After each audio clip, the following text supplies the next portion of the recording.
బ్రిటన్‌లో ఓ పక్కన ప్రజా సమస్యలు విపరీతంగా పెరిగిపోయినాయి. పబ్లిక్ తీవ్ర ఆగ్రహంతో ఉన్నారు. దాన్ని కవర్ చేసుకోవడానికి ఒక కొత్త ఎత్తుగడ ఏదైనా వేస్తున్నారా? ఎందుకు అంటే బ్రిటన్‌కి సంబంధించి ఇప్పుడు ప్రధానమంత్రి ఓ పక్కన అక్కడ ప్రజా ఉద్యమాలు పెరిగిపోతున్నాయి. భారీ ఎత్తున ఇష్యూస్ నడుస్తున్నటువంటి దశలో కీలకమైనటువంటి వ్యాఖ్యలు చేసుకొచ్చారు. అదేంటయ్యా అంటే, మాకు యుద్ధ భయం ఉంది. మేము దానికి సిద్ధపడుతున్నాం. అంటే రష్యా ఉక్రెయిన్ యుద్ధంలో ఉక్రెయిన్ వెనకాల ఉన్నటువంటి వాళ్ళలో బ్రిటన్ కూడా ఒకటి. రెచ్చగొట్టినటువంటి వాళ్ళలో బ్రిటన్ కూడా ఒకటి. ఆయుధాలు సమకూర్చిన వాళ్ళలో బ్రిటన్ కూడా ఒకటి.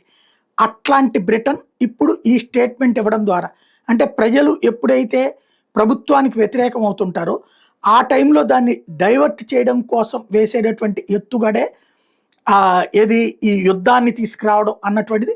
మొన్న ఉక్రెయిన్లో జెలెన్స్కీ చేసింది అదే, అట్లాగే రష్యాలో పుతిన్ చేసింది అదే, మొన్న పాకిస్తాన్ చేసింది అదే.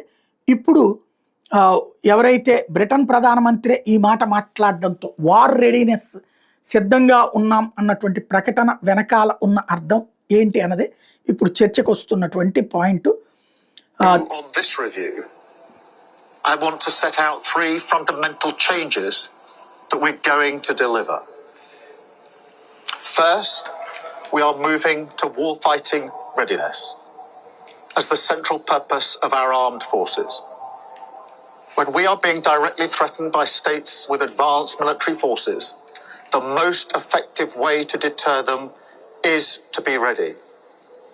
And frankly, to show them that we're ready. To deliver peace through strength. Now, Britain has the finest servicemen and women in the world. We're showing them the respect that they deserve by delivering the biggest armed forces pay rise in 20 years, and by pledging today that we will end the hollowing out of our armed forces. ఇది ఓవరాల్గా అత్యంత ఆయుధ సంపత్తి కలిగినటువంటి దేశంతో threat ఉంది అని చెప్పడం ద్వారా రష్యాతో థ్రెట్ ఉందని చెప్పుకొస్తున్నారు అనమాట.